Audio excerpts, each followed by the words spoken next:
Muhadis' son evicts 21 families hazvipere mushe.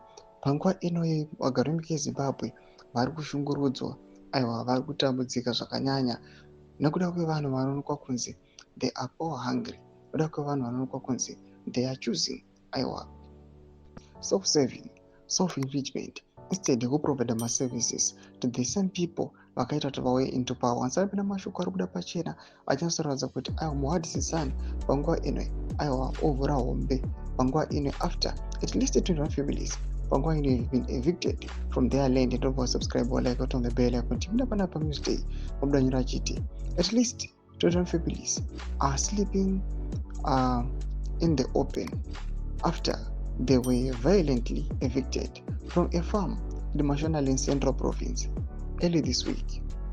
In a case that exposes the persistent involvement of senior political figure in land disputes, the eviction carried out on Monday saw families dumped along the Harare-Bindura Highway with their Bindura Highway damaged belongings following the eviction from Arnold Farm in Mazowe.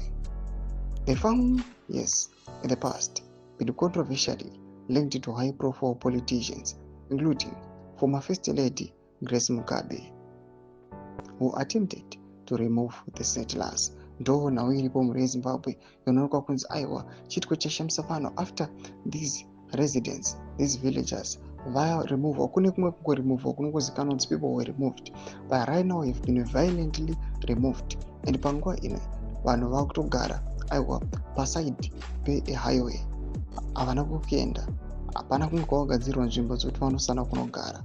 Zvinhu zvinyatsokuonekwa kunzi panguva ino aiwa these top officials they must be responsible. Havangambonyarari vachiona mazita avo aiwa achitanishiwa achisvibisiwa aiwa nevana vavo. They must act responsibly. Tudze mafunguro enyu noti kudii pamusoro pe-these families ava vafesa eviction from their land. Mira kuma section vedu za mafunguro enyu, musamani subscribe or like, achita on the bell icon.